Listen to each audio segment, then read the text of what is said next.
All right, Megan. So I'm just going to take a look at a couple of these deals that you sent over to me. It looks like they're on market. So if they're on market, Solomon and Manib are already going to capture them and put out an offer on them. So I don't want to duplicate efforts here. So not sure why you want me to look at it, but I will. I mean, if you just want to know how this works with these.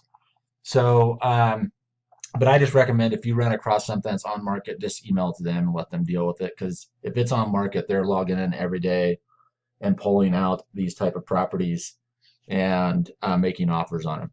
Now, with that said, this property, if you go down here, it has structural issues.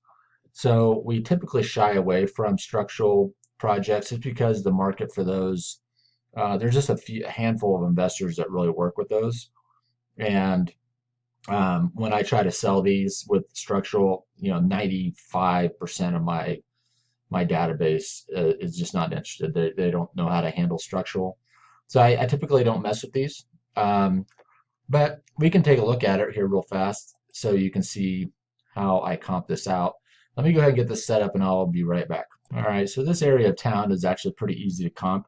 Really all over Aurora North, it's all pretty universal. You don't have to think too hard about it. But this one has a double whammy against it.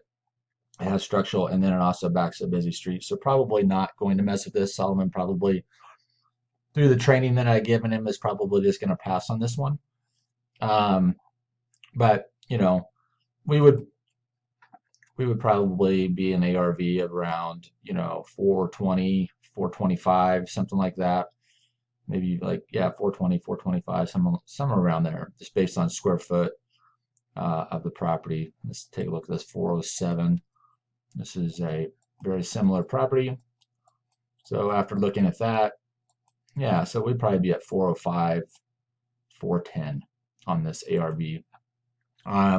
What's probably going to happen with this property is it looks like they're marketing pretty smart, so they're pretty low on their price. Um, we would offer how I got these guys set up. Wrong spreadsheet. So we would offer something like,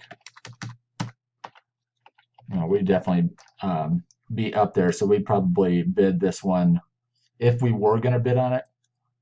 We'd probably be at like 245 or something like that. And then I try to sell it around 250. And if it didn't have the structural, it'd probably be priced somewhere around here, or I've seen them above.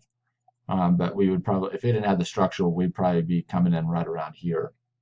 So, anyways, let me take a look at the other one. But on this one, let's just pass and let me take a look at this second one. All right, so here's the second deal. This 2434 Lafayette in Denver. This looks like an off-market deal. I didn't see it on the market.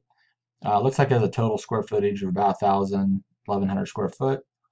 So the setup on this would be active pending close. I'd go back a year just because we're trying to find comps, single family, and then put in our total square footage range. That gives us 11 matches.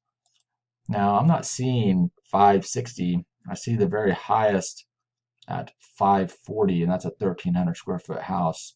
So let me take a closer look at it. I'm going to try to find what you're looking at. But let me take a closer look at it and see what I can figure out. All right, so we have now, after I've kind of narrowed down square footage, I would take a look at the bedrooms and bathrooms. So we got 2-2, and most everything we're looking at is 2-2 as well, or 2-1s. So, I'd probably weigh our comp most heavily to this pending, which we're not quite sure what it's at. It might be like a little bit above, but we can assume that it's somewhere in that range. It hasn't been on the market very long. Wait a minute, it has been on the market quite a while. So, I mean, a month and a half. Just looking at history. It went on the market. It went under contract 2 days. It hasn't closed yet, or they haven't switched it over. But just going back to this one, let's get back to where we need to be. This is a 1,300 square foot house. Ours is about 1,000, so we're going to be a little bit less, even though we're still 2.2. They've got, a couple hundred, 250 square foot plus on us. So I'd probably be around that 520 range, just kind of based on that comp. And then I hate it when it does this. It doesn't want to switch over. Well, not going to fight with it. I looked at like 2 or 3 other comps that were kind of in there. There was that 520 that was completely fixed up as well. It is a little closer to our square footage that I'd probably use. So I'd probably be about 520 on this. You had 560. I'm just not seeing that, but maybe you have something that I didn't see, but that's where I'm at. So to analyze this deal, since it's off market, it's a pretty quick and easy little spreadsheet that we do. So it'll be about 520. Let's say 50,000, 520. So 366, 314. So we probably want to be aggressive on this one, depending on the condition in there, but around 366, I think you're at 395. I don't think that would give us a lot of room, 395 to sell this. And so this is where I'd take a look at this at 395 purchase. And we would be 515, 520, 525. All right, so I got too much in there. So 395. If this is an on-market deal, I could probably sell this with these profit margins. But the profit, or actually, I'd have to be more closer on the rehab. So it'll probably be around 65. So that would get pretty skinny for most investors after their money costs and such. So I think if we bought it around 360, we could probably sell it at 370.